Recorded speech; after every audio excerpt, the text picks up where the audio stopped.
ఈరోజు ఎపిసోడ్ ప్రారంభం అంతా ఒక ఉత్కంఠభరితమైన వాతావరణంతో మొదలవుతుంది. దుగ్గరాల వారి ఇల్లు బయటకు నిశ్శబ్దంగా కనిపిస్తున్నా ఆ గోడల మధ్య ఉన్న మనుషుల మనసులో మాత్రం ఒక పెద్ద తుఫాను రేగుతోంది. ముఖ్యంగా ఆ ఇంట్లో అందరూ ఎదురుచూస్తున్నది ఒక్క విషయం కోసమే. అదే ఆ పాపకు సంబంధించిన డిఎన్ఏ రిపోర్ట్స్. ఆ రిపోర్ట్స్ ఏ క్షణన వస్తాయో, అందులో ఎలాంటి నిజం దాగే ఉందో తెలియక ఇందిరాదేవిగారు మొదలుకొని ఆ ఇంట్లో ఉన్న ప్రతి ఒక్కరూ ప్రాణాలు అరచేతిలో పెట్టుకుని ఎదురుచూస్తున్నారు. సమయం గడుస్తున్న కొద్దీ వారిలో టెన్షన్ తారాస్థాయికి చేరుకుంటుంది. ఇందిరాదేవి అయితే ఆ టెన్షన్ తట్టుకోలేక అసలు ఆ రిపోర్ట్స్ ఎప్పుడు వస్తాయో, ఆ ఫలితం ఏంటో తెలియక ఈ గుండె దడతోనే తన ప్రాణం పోయేలా ఉందని ఆవేదన వ్యక్తం చేస్తుంది. ఆమె మాటల్లో భయం, కుటుంబ పరువు ఏమవుతుందో అనే ఆందోళన స్పష్టంగా కనిపిస్తుంది. రాజ్ కూడా అంతే ఆందోళనగా అటూ ఇటూ తిరుగుతూ ఫోన్ కోసం ఎదురుచూస్తుంటాడు. అంతా ఇంతటి సీరియస్ మూడ్లో, భయం గుప్పిట్లో ఉండగా అప్పుడే కావ్య చాలా ప్రశాంతంగా, ముఖంలో ఎలాంటి ఆందోళన లేకుండా ఎంతో హాయిగా అక్కడికి వస్తుంది. ఆమె ముఖంలో ఉన్న ఆ ప్రశాంతతను చూసి దుగ్గరాల కుటుంబం ఆశ్చర్యపోతుంది. మేమంతా ఇక్కడ తలలు పట్టుకుని గుండెలు బాదుకుంటూ టెన్షన్ పడుతుంటే, నువ్వు మాత్రం ఏమీ జరగనట్లు, నీకేమీ సంబంధం లేనట్లు ఇంత కూల్గా ఎలా ఉన్నావని అందరూ కావ్యను ప్రశ్నిస్తారు. అత్తయ్య, ఇందిరాదేవి అందరూ కావ్య ప్రవర్తనను చూసి విస్తుపోతారు. దానికి కావ్య ఇచ్చిన సమాధానం ఆమెలోని ఆత్మవిశ్వాసాన్ని, తన శీలం మీద తనకున్న నమ్మకాన్ని తెలియజేస్తుంది. మీరంతా ఆ పేపర్లను, ఆ మెషీన్లు ఇచ్చే రిపోర్టులను నమ్ముతున్నారు కాబట్టే ఇంత కంగారు పడుతున్నారు, కాని నేను మాత్రం జీవితాన్ని నమ్ముతున్నాను, నా నిజాయితీని నమ్ముతున్నాను అని కావ్య తేల్చి చెబుతుంది. ఒక కాగతం ముక్క నా జీవితాన్ని నిర్ణయించలేదు, నాకు నిజం ఏంటో తెలుసు, ఆ పాపకు నాకు సంబంధం లేదన్న విషయం నా అంతరాత్మకు తెలుసు, అందుకే నాకు ఎలాంటి భయం లేదు, రిపోర్ట్స్ ఎలా వస్తాయో నాకు ముందే తెలుసు కాబట్టి నేను ఇంత రిలాక్స్గా ఉన్నాను అని కావ్య చెప్పిన మాటలు అక్కడ ఉన్నవారికి వింతగా అనిపించినా ఆమె గొంతులో మాత్రం అపారమైన ధైర్యం ధ్వనిస్తుంది. తప్పు చేయని వారికి భయం ఎందుకు ఉంటుంది? అందుకే కావ్య అంత ధైర్యంగా నిలబడింది. సరిగ్గా అదే సమయానికి ఆ ఇంట్లో ఉన్న టెన్షన్ను ఒక్కసారిగా పేల్చేసేలా డిఎన్ఏ రిపోర్ట్స్ రానే వస్తాయి. కొరియర్ బాయ్ తెచ్చిన ఆ ఎన్వలప్ చూడగానే అందరి గుండెలు ఒక్కసారిగా జారిపోతాయి.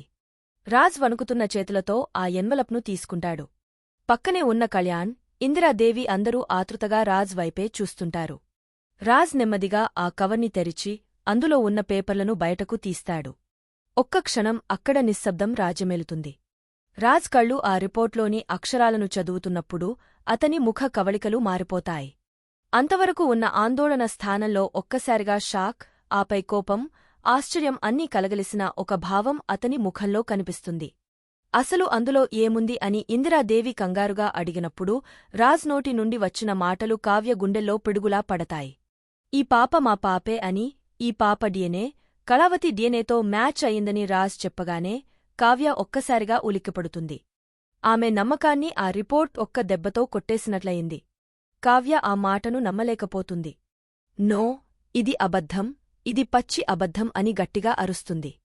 ఆ రిపోర్ట్స్ తప్పు, ఆ డాక్టర్లు చేసిన టెస్టులు తప్పు, ఎవరో కావాలని నా మీద, నా జీవితం మీద కుట్ర చేస్తున్నారు అని కావ్య ఆవేదనగా అరుస్తుంది. తన కళ్ల ముందు ఉన్న సాక్ష్యాలను చూసి కూడా కావ్య నిరాకరిస్తుండడంతో ఇంట్లో వాళ్లకి కోపం వస్తుంది. డాక్టర్లు, సైన్స్, మెషీన్లు అన్నీ అబద్ధం చెబుతాయా? ఎన్నో క్లిష్టమైన కేసులను, మిస్టరీలను ఛేదించిన డిఎన్ఏ టెస్ట్ ఎలా తప్పు అవుతుందని అప్పు కూడా కావ్యను నిలదీస్తుంది. నువ్వు తల్లివి కాబోతున్నావు కదా, ఆ పాప నీ రక్తం పంచుకు పుట్టిన బిడ్డ అని రిపోర్ట్ చెబుతుంటే ఎందుకు ఇంకా మొండిగా వాదిస్తున్నావు అని అందరూ కావ్యను తప్పుపడతారు. ఇందిరాదేవి అయితే, డాక్టర్లు ఇచ్చిన రిపోర్ట్స్ కూడా అబద్ధమేనా? మమ్మల్ని ఇంకెంతకాలం మోసం చేస్తావు అని కావ్యను నిలదీస్తుంది. కాని కావ్య మాత్రం తగ్గేదే లేదు. ఒక ఆడదానిగా 9 నెలలు మోసి కనితే గాని తల్లి కాలేనని నాకు తెలియదా? నేను ఆ బిడ్డను కన్లేదు అన్నది ఎంత నిజమో, ఈ రిపోర్ట్స్ అబద్ధం అన్నది కూడా అంతే నిజం అని కావ్య కన్నీళ్లతో గొడవ చేస్తుంది. తన బాధను ఎవరూ అర్థం చేసుకోవడం లేదని, కన్నవాళ్లే తనను శంకిస్తున్నారని కావ్య ఆవేదన వర్ణనాతీతం. నేను గొంతు చించుకుని అరుస్తున్నా, ఈ పాప నా పాప కాదు అని మొత్తుకుంటున్నా మీలో ఒక్కరికి కూడా నా మాట వినిపించడం లేదు కదా అని కావ్య కుమిలిపోతుంది. ఆమె మాటలతో రాజ్ సహనం కోల్పోతాడు. పిచ్చిదానిలా ఎందుకు ప్రవర్తిస్తున్నావు? కళ్ల ముందు ఆధారాలు కనిపిస్తుంటే సైన్స్ చెబుతున్న నిజాన్ని కాదని ఇంకా బుకాయిస్తావేంటి అని రాజ్ కావ్యపై సీరియస్ అవుతాడు. మా అందరికీ నీ మీద ఉన్న అనుమానం పోగొట్టాలనే కదా ఈ టెస్ట్ చేయించాం. ఇప్పుడు ఫలితం వచ్చాక కూడా నమ్మకపోతే ఎలా? స్వచ్ఛమైన మనస్తో ఆ బిడ్డను చూడు, అప్పుడు నీకే అర్థమవుతుంది అని రాజ్ కావ్యను ఒప్పించడానికి ప్రయత్నిస్తాడు. ఇందిరాదేవి కూడా ఆ బిడ్డను దేవుడిచ్చిన వరంగా భావించు, మాకు ఆనందం లేకుండా చేయకు అని బతమాలుతుంది. ఇప్పటి వరకు నువ్వు చెప్పింది విన్నాం, ఇకపై మేము చెప్పింది నువ్వు వినాల్సిందే, ఆ పాప నీ కూతురే అని నువ్వు ఒప్పుకోవాలి అని రాజ్ గట్టిగా ఆదేశిస్తాడు. కాని కావ్య ఆత్మగౌరవం, ఆమెకున్న సత్యం ఆమెను తలవంచనివ్వదు. నా ప్రాణం పోయినా సరే ఈ పాప నా పాప అని నేను ఒప్పుకోను. మీరు నన్ను పిచ్చిదానిలా చూసినా పర్వాలేదు, నా భర్త, నా కుటుంబం నాకు అండగా నిలబడకపోయినా సరే తప్పుని ఒప్పని నేను ఒప్పుకోలేను అని కావ్య తేల్చి చెబుతుంది. ఆమెలోని ఆ తెగువ, ఆ మొండితనం చూసి దుగ్గరాల ఫ్యామిలీ షాక్ అవుతుంది. ఆధారాలు వ్యతిరేకంగా ఉన్నా ఒంటరిగా పోరాడుతున్న కావ్య పరిస్థితి చూస్తే అయ్యో అనిపిస్తుంది. సీన్ కట్ చేస్తే ఈ మొత్తం కుట్ర వెనుక ఉన్న అసలు సూత్రధారి ఎవరో మనకు తెలుస్తుంది. రుద్రాణి ధర్మేంద్రను కలుస్తుంది. అసలు ఏం జరిగిందంటే ధర్మేంద్ర సహాయంతో రుద్రాణి ఆ డిఎన్ఏ రిపోర్ట్స్ మార్చేసింది. హాస్పిటల్ సిబ్బందిని లేదా డాక్టర్లను మేనేజ్ చేసి కావ్య డిఎన్ఏ ఆ పాపతో మ్యాచ్ అయ్యేలా ఫేక్ రిపోర్ట్స్ సృష్టించారు. రుద్రాణి ధర్మేంద్రను మెచ్చుకుంటుంది. డిఎన్ఏ రిపోర్ట్స్ మార్చేసి అందరి ముందు కావ్యను పిచ్చిదానిలా, అబద్ధాలకోరులా నిలబెట్టావని సంతోషిస్తుంది. ధర్మేంద్ర కూడా నవ్వుతూ ఇండియాలో కావ్య ఏ ల్యాబ్కి వెళ్లినా, ఎన్నిసార్లు టెస్ట్ చేయించినా ఇదే రిపోర్ట్ వచ్చేలా సెట్ చేశానని, నా నెట్వర్క్ అంతా పకడ్బందీగా ఉందని చెబుతాడు. ఇక్కడే రుద్రాణి తన క్రూరత్వాన్ని బయటపెడుతుంది. కేవలం రిపోర్ట్స్ మార్చడమే కాదు, ఆ ఇంట్లో పెరుగుతున్న ఆ పసిబిడ్డ ఆరోగ్యం కూడా మెల్లమెల్లగా క్షీణించేలా ప్లాన్ చేశానని చెబుతుంది. ఆ పాప చనిపోతే ఆ ఇంట్లో నవ్వులు శాశ్వతంగా దూరమవుతాయని, ఆ నింద కావ్య మీద పడి ఆమె పిచ్చిది అవుతుందని, తనకు జరిగిన అవమానానికి ఇదే సరైన శిక్ష అని రుద్రాణి విషం కక్కుతుంది. అయితే పసిబిడ్డ చనిపోతుందని వినగానే ధర్మేంద్ర ముఖంలో కాస్త బాధ కనిపిస్తుంది. ఒక పసిప్రాణం పోవడం అతనికి ఇష్టం లేదు. కాని రుద్రాణి అతనిని ఎమోషనల్ బ్లాక్మెయిల్ చేస్తుంది. దీని గురించి నువ్వు బాధపడొద్దు, మీ భార్య ఆనందమే మీకు ముఖ్యం అని గుర్తుచేస్తుంది. ధర్మేంద్ర భార్యకు పిల్లలు పుట్టే అవకాశం లేకపోవడం లేదా ఏదో ఆరోగ్య సమస్య ఉండటంతో రుద్రాణి వారికి సహాయం చేసి ఉండవచ్చు. అందుకే ధర్మేంద్ర రుద్రాణికి రుణపడిపోయి ఆమె చెప్పినట్లు ఈ పాపను మార్చే కుట్రలో భాగమయ్యాడు. మీరు చేసిన సహాయానికి నేను ఎప్పటికీ రుణపడి ఉంటానని ధర్మేంద్ర అంటాడు. రుద్రాణి అక్కడి నుండి వెళ్ళిపోతుండగా ధర్మేంద్ర భార్య తులసి అక్కడికి వస్తుంది. ఆవిడ ఎవరు? మన ఇంటికి తరచూ వస్తుంది? నా డెలివరీ టైంలో కూడా వచ్చింది కదా అని భర్తను అడుగుతుంది. పాపం తులసికి రుద్రాణి అసలు స్వరూపం తెలియదు. ఆమె మన ఫ్యామిలీ ఫ్రెండ్ అని, ఈరోజు మనం ఇంత సంతోషంగా ఉన్నామంటే కారణం ఆవిడే అని ధర్మేంద్ర తన భార్యకు చెబుతాడు. అమాయకమైన తులసి ఆ మాటలు నమ్మి రుద్రాణిని దేవతలా భావిస్తుంది. కాని రుద్రాణి వారి జీవితాలతో కూడా ఆడుకుంటుందన్న విషయం వారికి తెలియదు. తిరిగి దుగ్గరాల వారి ఇంట్లో కావ్య తన గదిలో ఒంటరిగా కూర్చొని కుమిలిపోతూ ఉంటుంది. తన నిజాయితీని నిరూపించుకోలేక అందరూ తనను అపార్థం చేసుకుంటున్నారని బాధపడుతుంటుంది. అప్పుడు రాజ్ అక్కడికి వస్తాడు.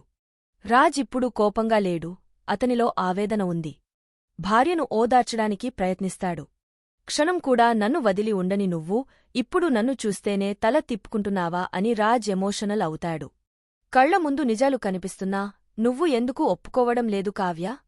నిన్ను అర్థం చేసుకున్న క్షణం నుంచి నీ మాటే శాసనం అనుకున్నాను, నిన్ను నమ్మాను, గౌరవించాను. కాని ఈ ఒక్క విషయంలో నువ్వు ఎందుకు ఇంత మొండిగా ఉంటున్నావు అని రాజ్ ప్రశ్నిస్తాడు. రాజ్ వాదనలో కూడా లాజికుంది. నువ్వు చెప్పేది నిజమే అనుకుందాం, కాని నేను చూపించిన రిపోర్ట్స్ సంగతి ఏంటి? దానికి నువ్వు ఏం పేరు పెడతావు? అసలు మన బిడ్డను మార్చాల్సిన అవసరం ఎవరికి ఉంటుంది? మనకు శత్రువులు ఉంటే మన బిడ్డను ఎత్తుకుపోతారు లేదా చంపేస్తారు, కాని ఆ స్థానంలో మరో బిడ్డను ఎందుకు పెడతారు? దానివల్ల వాళ్లకు వచ్చే లాభం ఏంటి అని రాజ్ అడిగిన ప్రశ్నలకు కావ్య దగ్గర సమాధానం ఉండదు. ఎందుకంటే రుద్రాణి ప్లాన్ అంత విచిత్రంగా ఉంది కాబట్టి. రాజ్ మాటలకు కావ్య కళ్లలో నీళ్లు తిరుగుతాయి. భర్త తనను నమ్మడం లేదని కాదు, ఆ పరిస్థితులు అలా ఉన్నాయని ఆమెకు అర్థమవుతుంది. నేను చెప్పేది ఒక్కసారి ఆలోచించు కావ్య, కాని నన్ను ఇలా ఏడిపించొద్దు అని రాజ్ చెప్పి వెళ్ళిపోతాడు. రాజ్ వెళ్ళిపోయాక కావ్య నేరుగా ఆ కృష్ణుడి విగ్రహం దగ్గరికి వెళ్తుంది. తన బాధను ఆ దేవుడితో చెప్పుకుంటుంది. ఏ సంబంధం లేని ఈ పసిబిడ్డను నా బిడ్డగా ఒప్పుకోమని అందరూ నన్ను ఒత్తిడి చేస్తున్నారు. నా కడుపున పుట్టిన బిడ్డ ఎక్కడ ఉందో నాకు తెలియదు. అసలు ఆ బిడ్డ క్షేమంగా ఉందో లేదో తెలియదు. నాకు దారి చూపించు కృష్ణ, నా సమస్యకు పరిష్కారం చూపించు అని కావ్య ఆ భగవంతుడిని ప్రాధేయపడుతుంది. ఒక తల్లి ఆవేదన ఆ గదిలో ప్రతిధ్వనిస్తుంది. నా బిడ్డను నాకు చేర్చు లేదా ఈ నిందను ఎలా తొలగించుకోవాలో దారి చూపించు అని కన్నీరు మున్నీరుగా విలపిస్తుంది. సరిగ్గా అప్పుడే ఊహించని పరిణామం జరుగుతుంది. పక్కనే ఉయ్యాల్లో ఉన్న ఆ పసిపాప పరిస్థితి ఒక్కసారిగా మారిపోతుంది. రుద్రాణి చెప్పినట్లుగానే ఆ పాప ఆరోగ్యం క్షీణించడం మొదలవుతుంది. ఆ పసిబిడ్డ నోటి నుండి నురగలు రావడం, శ్వాస తీసుకోవడానికి ఇబ్బంది పడటం కావ్య గమనిస్తుంది. అది చూడగానే కావ్య షాక్ అవుతుంది. తన ప్రార్థన మధ్యలో ఆ పాప అలా గలగలా కొట్టుకోవడం చూసి కావ్య గుండె ఆగనంత పని అవుతుంది. ఆ బిడ్డకు ఏమైంది? ఇప్పుడు కావ్య ఏం చేస్తుంది? ఆ బిడ్డను కాపాడుతుందా? లేక ఆ బిడ్డకు ఏదైనా జరిగితే ఆ నింద మళ్లీ కావ్య మీదే పడుతుందా?